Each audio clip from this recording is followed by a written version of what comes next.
Well, Og Mandino's 1968 best-selling book, The Greatest Salesman in the World, wasn't exactly the place that I expected to be digging into as I prepared for the message this Sunday. But a couple days ago, I was listening to a podcast, and one of the guest speakers quoted a portion of the book, and it just leapt off of the screen. And I'll share a little bit with you of that portion later, but I had to dig a little bit further. Apparently, this book was written about 55 years ago, and it's, as I said, one of the best-selling books at the time that tells a story. It's a fictional account of a poor camel boy named Hafid who discovers these 10 scrolls, or who discovers the secret to success as these 10 scrolls are handed down to him from a successful businessman. And he learns all sorts of practical wisdom, such as, these are some of the lessons that he learned: I will control emotions in everything that I do. Seems pretty practical. I will act as if every day is my last. And then there's this one: I will love unconditionally. Now, if you're thinking that last one sounds a little bit out of place in a book about success, well, you know what? I'm going to say you have a point. You have a point. Why would it be advantageous to love without expectation in order to gain something, or if you're trying to gain something? How could we achieve success by so freely giving of ourselves? Well, last week, Pastor Brian kicked off our new sermon series where we are spending some time in the Gospel of John exploring some of the I am statements of Jesus, where he invites us to take a deeper look into who he is by saying several things about himself, like, I am the good shepherd, or I am the bread of life. And Pastor Brian set the stage so well with a sentence that he shared last week that I decided I was just going to rip him off today. The better we understand who Jesus is and why he came and what his life was about, the better we understand who we are and why we're here and what our lives are all about. Well, pulling some wisdom from a book that was written in 1968 might feel like ancient wisdom to some of us here, and it might feel like it was just yesterday to others of us who are here. So I'm going to try to level the playing field a little bit, and we're going to go back 20 centuries for a little bit more ancient wisdom. We're going to go right to the night before Jesus died, where he shared this one command that distilled in just one sentence what life is all about. Love each other as I have loved you. Well, moments before Jesus said that, he spent some time washing the disciples' feet. And in the ancient world, that was a self-effacing gesture. It wasn't something that common people did, especially people who were considered respectable people like rabbis or teachers. But what elevates and amplifies this act of love so much more, this humble act of love, is that Jesus did it to somebody he knew would betray him, and also to somebody he knew would deny him. This takes on greater significance in light of the cross that's to come as well. And Jesus explains what this means. To love each other as I have loved you is to lay down one's life for one's friends. To lay down one's life for one's friends. Unconditional love. Well, I thought of several things when I think about what it looks like to lay one's life down for one's friends. And first of all, it's to put the needs of others before our own. It's to put others first. It's to value people on their own terms and not just value people in terms of what they can do for us or what gain I can have from the relationship that I might get from that person. To lay down our lives for our friends, it frees us from consuming thoughts about our personal needs, the things that we might worry about on a daily basis when we're not just thinking about ourselves, we're thinking about the needs from others. It gives us a special kind of freedom. And lastly, we get to experience joy through the gladness of others when we put on unconditional love, when we lay our lives down for our friends. No, loving unconditionally may not lead to some forms of success, but loving unconditionally leads to human flourishing.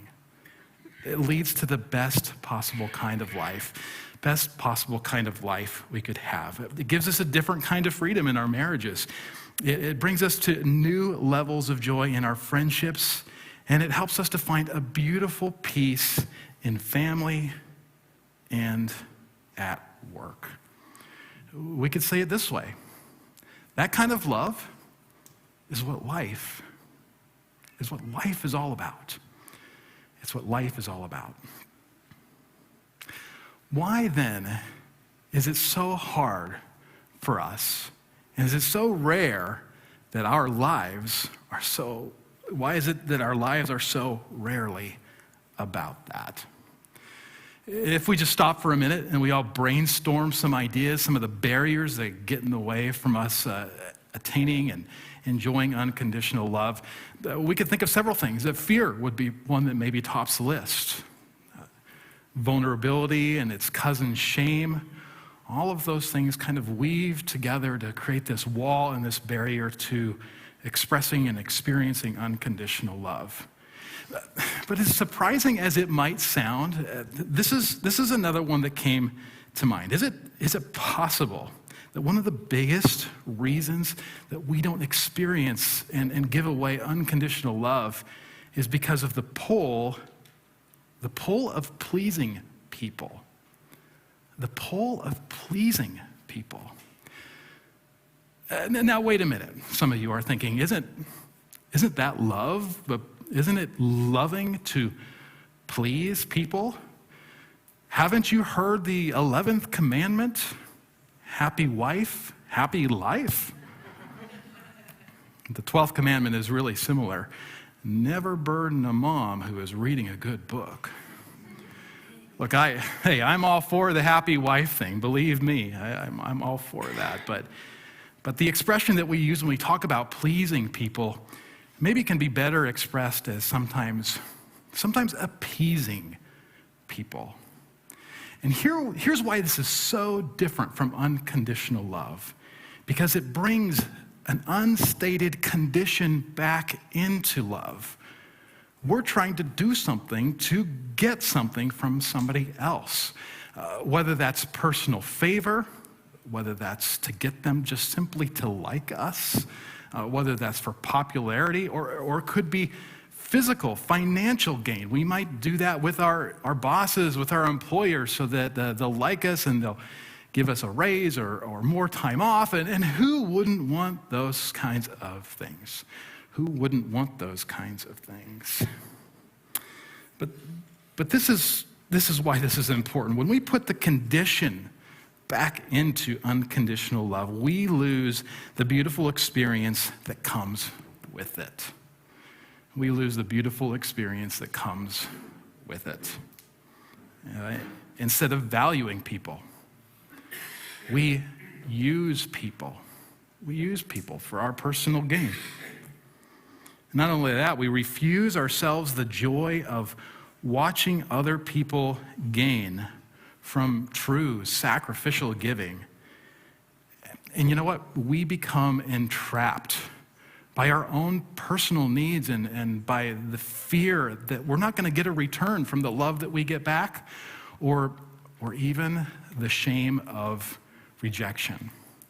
Conditional love is stifling. And conditional love, it can be painful. It can be painful too. That's why what we're going to talk about today is so important. When people-pleasing threatens to prevent us from enjoying love as it was meant to be, how can we grow in the kind of love that gives us life? That's the question that I want to explore with you today. And to do that, we're going to rewind again back 20 centuries to that night before Jesus died. And we're going to go on a journey with Jesus and to learn from him in the Gospel of John in chapter 15. Now, we're going to post those verses here on the screen. But today especially, I would encourage you, if you have a Bible with you, to open that Bible up to John chapter 15. We have Bibles in the back in that bookshelf. You can grab one, even take it home with you, or just open up your smartphone and Google John chapter 15 to make it really easy on yourself, because the text that we're dealing with today, it's a little bit more to swallow. That's not a good word. It's a little bit more to digest. We'll use that word instead. So we really want you to be able to follow along with some of the ideas here. Well, I imagine that walk from the upper room that night must have felt strangely quiet.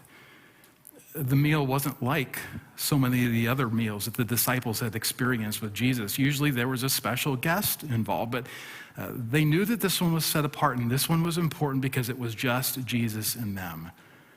And then it started out with that whole foot washing thing that caught everybody off by surprise. Jesus said something to Peter about denying him. Could that be true? And then Judas got up and he left the room, and some of the disciples, they were saying, well, he must be going to get some food to prepare for the festivities. And other people were saying, no, he must have got up to get up and to give to the poor. But they left that room before Judas came back, and chances are some of them were starting to have questions. As they walked away, Jesus was telling them about the Holy Spirit. The Holy Spirit would be sent to help them. And then he said something about him going to the Father. Was Jesus going to leave them? It must have been pretty silent that night. Now, we don't know exactly where this upper room was at in Jerusalem, but chances are, when they walked from that upper room to the garden, they walked by the temple, which would have been really prominent. And perhaps Jesus broke the silence of that moment by pointing up to the temple, where one historian tells us there was a giant relief of a vine emblazoned on its side. They would have seen it clearly. Perhaps he pointed to that when he said what we're about to read next in John chapter 15.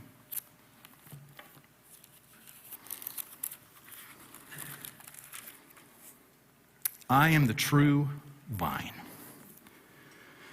and my Father is the gardener.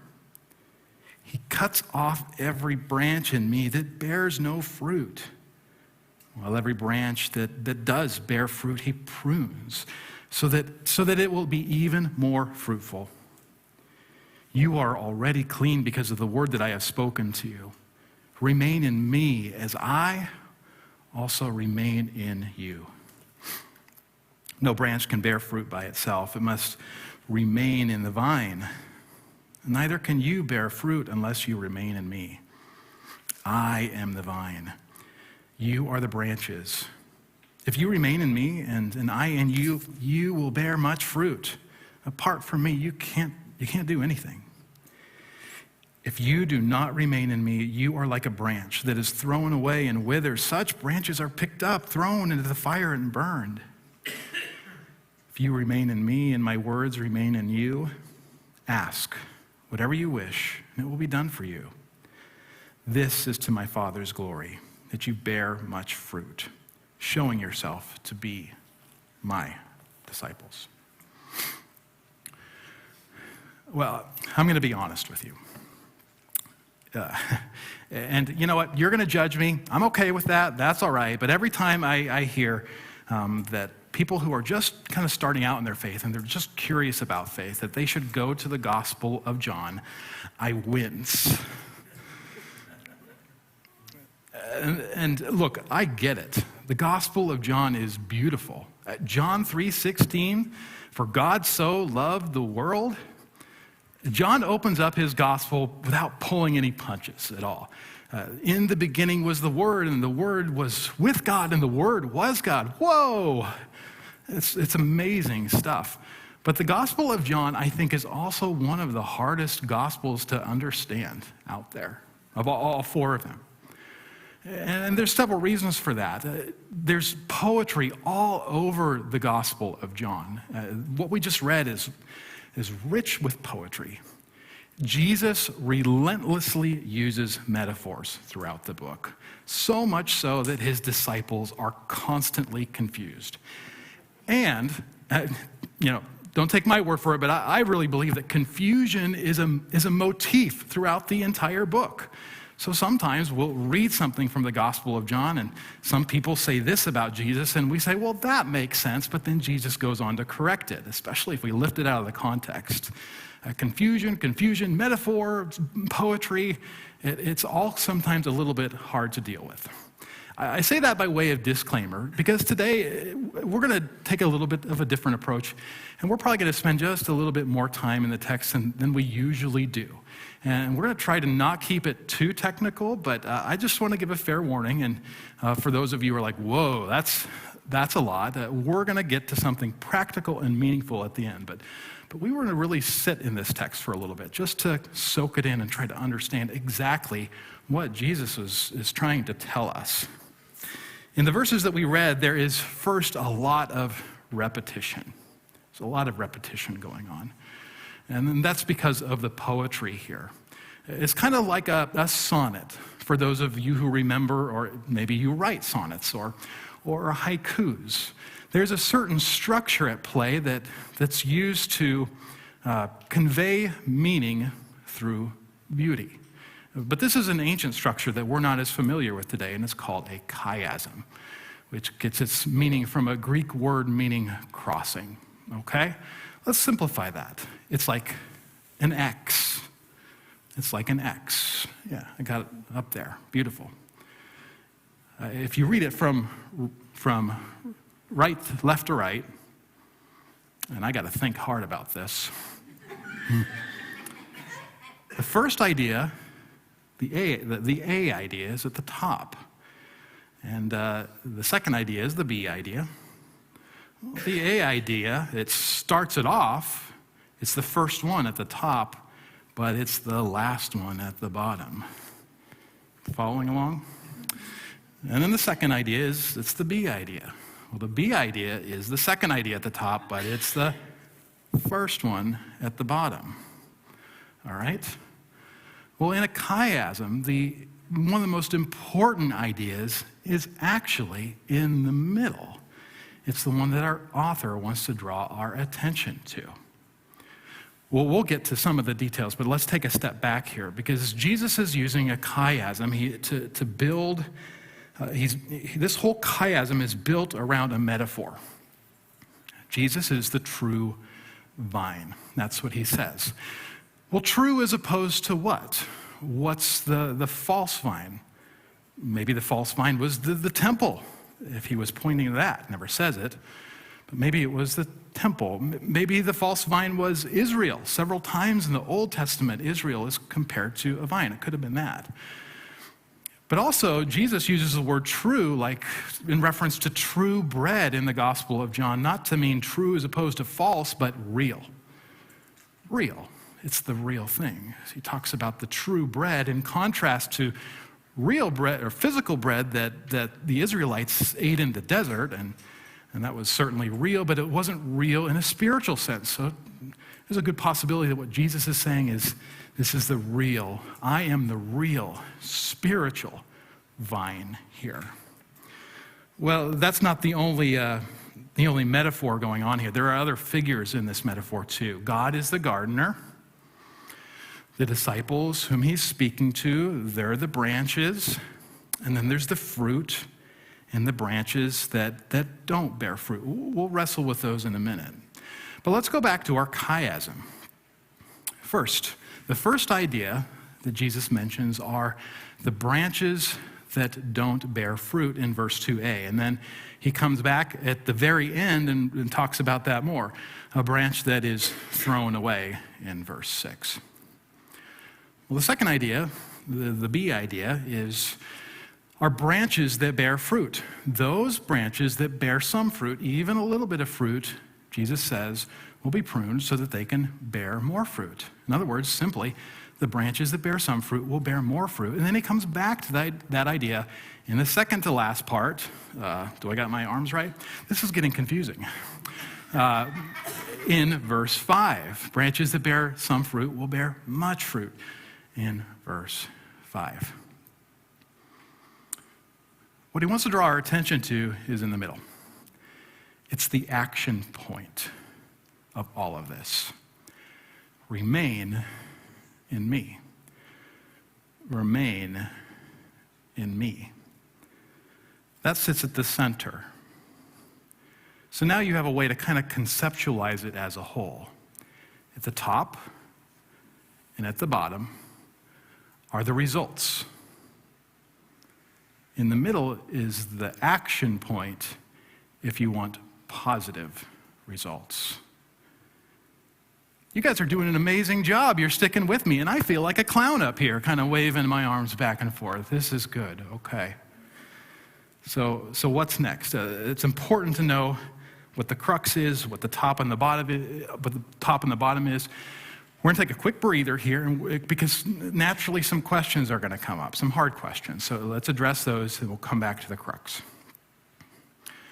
First of all, if you're new to faith or if you're curious about faith here, whether you're joining us on site or whether you're connecting with us online, chances are that idea about the branches being cut off and cast aside, that's not going to sit well. Maybe. And even if you've been a person of faith, a follower of Jesus for a long time, that may not sit well for you too. I just want to say that I get it. And these are things that we talk about. These are challenging subjects that we like to talk about. And I like to talk about with you personally and just hear where you're coming from and wrestle with an open mind over a cup of coffee. We can't explain the whole width and breadth of this, at least in this message, maybe another time. But here's a couple points. Number one, if it doesn't sit well, it wasn't meant to sit well, for one thing. But we also have to clarify who this is talking about in the context. And it's actually talking about someone, not someone, but a kind of person that's very specific. It's not talking about everybody.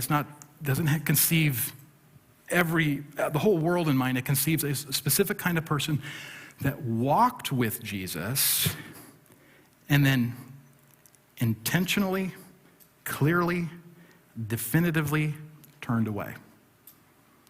That's who it's talking about there. And you can't mention those kind of ideas without having one person in mind in particular in this context, and that's Judas, the one that was missing from the scene. Judas casts a shadow over this entire passage. That's Judas here, okay? There's another person here that's going to cause some trouble. He's there, and that's Peter. And Peter's going to deny him 3 times. And here's the point. Peter's destiny is different. There are Judases, there are Peters, and there's a difference. Peter's story does not end in failure, and no one else's story has to end in failure either. Second question that's going to come up is the fruit. What is it about the fruit? I feel like I'm telling a Seinfeld joke or something like that. The fruit, what is that referring to? Some people might say that the fruit is talking about adding more people to, inviting more people to become Jesus followers. And that's entirely possible, but when we read through the context and we look at the whole scope of things, that's probably not the likeliest option. Could he be referring to character? Like the fruit of the Spirit, love, joy, peace, patience, kindness, gentleness, goodness, self-control. That might get us a little bit closer, but As complex as John is, he doesn't like lists. He likes to focus in on just one or two things. And in the very next passage, it talks about that unconditional love that we were talking about in the beginning, that command to love people as I have loved you. So chances are, what the fruit is unconditional love. You're doing a great job. Exposition can get really heavy, so we just got a little bit more and we're going to turn the corner, okay? We're going to talk about the crux. The crux, remember, sitting at the center, is to remain in Jesus. Now that might seem really mysterious, but actually it's pretty simple. To remain means to stay, to stick, to hold fast, to endure, to persist. There's an older word that's actually a really beautiful word that's often used for this as well. And in a few moments, we're gonna have a special song from our friends at Grace Chapel with the same title and a spoken word in the midst. It's going to be an opportunity for us to enter into this subject prayerfully. And that word's simply abide. Abide. Abide. But what does all of this have to do with people-pleasing and navigating our way to a better love? Well, we don't know much about the setting of this Gospel of John. When it was written, we don't know the people that it was handed to definitively.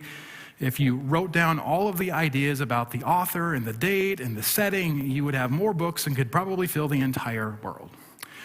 But there are a couple of hints about the situation that this gospel was being handed to.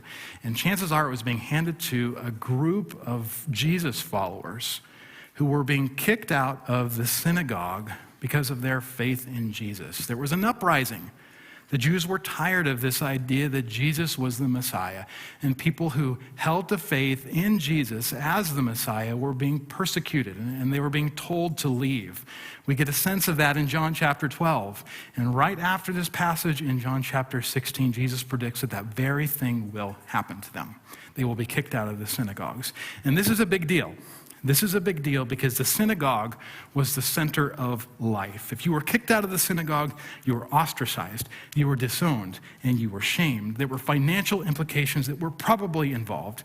And in John 12, John says this about many of the Jewish leaders. The reason that they didn't believe in Jesus publicly, even though they did it privately, is because they were afraid of being kicked out of the synagogue. And then he takes it one step further by saying, because they loved human praise more than they loved praise from God.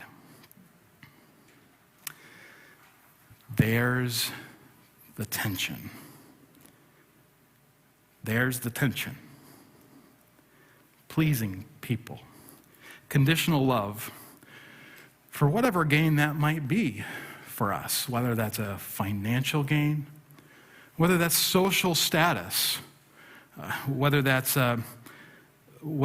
human praise. All that makes loving people unconditionally virtually impossible to do because it treats people as a means to an end. When Jesus came into the world and he washed the feet of the person who would betray him, and when he went to the cross to die for the sins of humanity, Jesus, he not only showed us what unconditional love could look like in the world, he challenged his disciples to take on that unconditional love also. But, and this is an important but, even for those of us who have taken up that call, we still experience the pull of people-pleasing. The pull of people-pleasing to turn to some form of public acceptance as a way to experience and accomplish the good life. And here is Jesus' point. Here is what Jesus is saying. Unconditional love cannot be manufactured. Unconditional love cannot be manufactured. Remain in me. Stay with me. Let every part of you stay with me. And then we can bear that kind of fruit together. We can bear that kind of fruit together. When people-pleasing threatens to prevent us from the joy of, from enjoying love as it was meant to be, how can we grow the kind of love that gives us life? Remaining in Jesus or persisting with Jesus is the way to stay and grow in God's life-giving love. Let me say that again. Remaining in Jesus is the way to stay and grow in God's life-giving love. Just this morning, I read the story of John Ivanowski, who was diagnosed with kidney disease last year, and who was shocked and surprised that an anonymous kidney donor came forward. He said, usually a person is on kidney dialysis for 5, 6, 7, 8 years before a donor ever comes forward. But this wasn't just the story of a kidney donation. This was also the story of a disobedient daughter. It turns out that it wasn't John's only surprise that he would receive a kidney, but after the surgery he went through, he found out that his 25-year-old daughter was the one who did it. And that's significant because he explicitly told her that she could not be the kidney donor. But she said to herself, I don't care. I am not going to let him live this way. And when he found out, he was shocked. He cried, but he was grateful. He was grateful. If a love like that if it's worth gaining, if it's worth keeping, if it's worth growing in, then remaining in Jesus is worth everything. It's worth everything. So what about you? What about you? In what relationships do you feel trapped by conditional love instead of the better kind of love? And what parts of you are hesitant to let Jesus into those relationships to bring life, freedom, and healing? Could remaining in Jesus at work renew a relationship that has turned sour? Could remaining in Jesus give you new eyes on a friendship that has mostly been transactional, that has mostly been about what you could get from them and what they can get from you? Or could remaining in Jesus even take us a step further as we get up from the morning and make a decision to invite Jesus into our day, to see him throughout our day? Could that open up our heart and our eyes to the depth of God's love and how much God loves us? Last week, Pastor Brian, he opened up the series. He talked in his message on the Good Shepherd about how we are like sheep, and in so many ways we are like sheep. We're desperate. We're dependent on leadership. We need a leader, and sometimes we're kind of foolish. But that, of course, that is a metaphor. And I want to remind you of that as I close this passage. And as I close this message and we turn for just a moment to that book, The Greatest Salesman in the World, where Hafid discovers a special scroll. And before we go to this special presentation from Grace Chapel, I want to remind you of that because yes, we are much like sheep.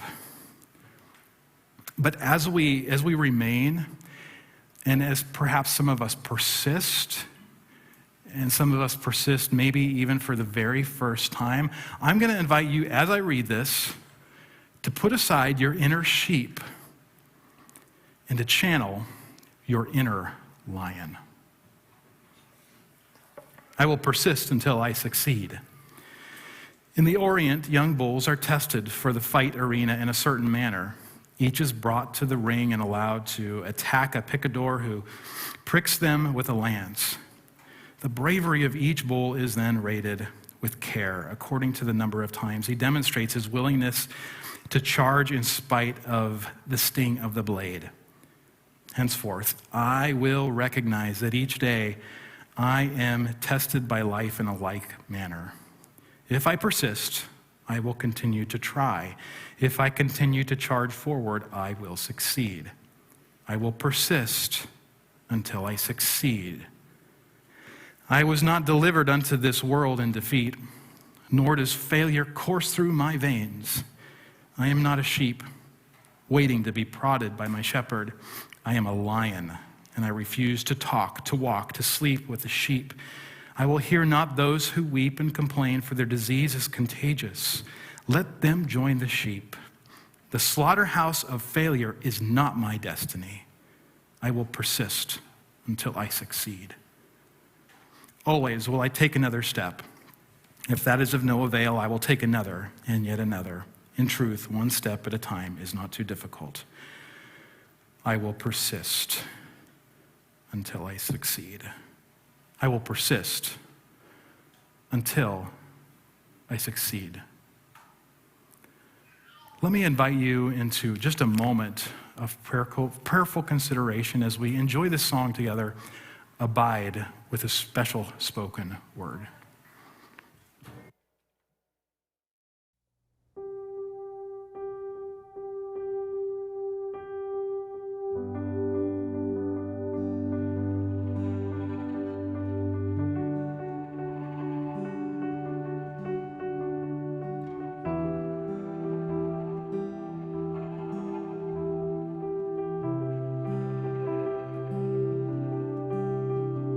My waking breath, for my daily bread,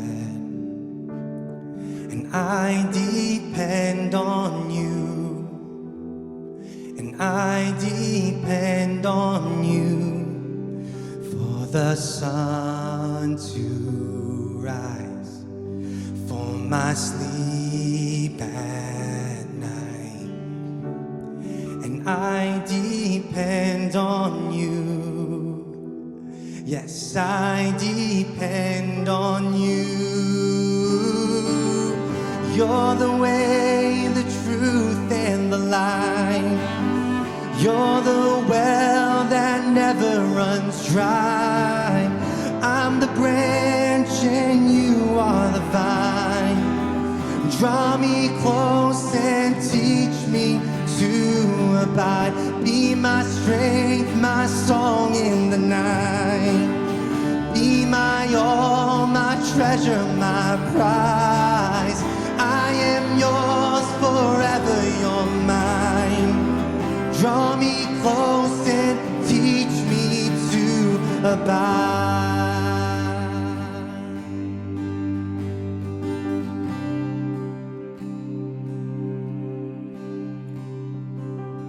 He is the vine and we are the branches.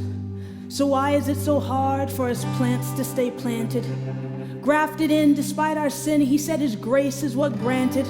The title friend is what he gives to those who obey his commands.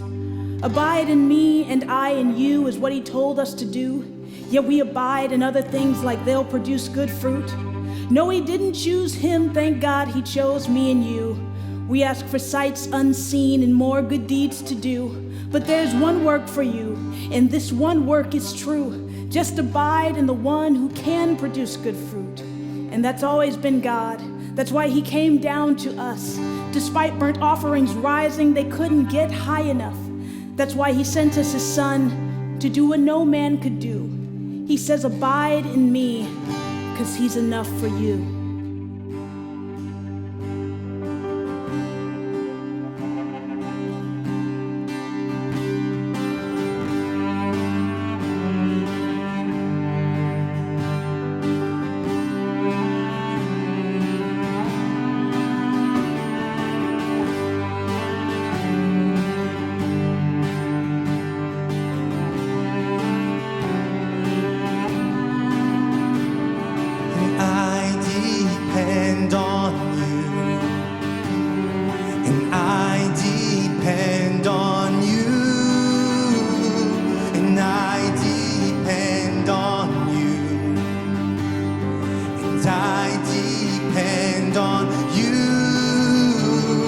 Yes, I depend on you,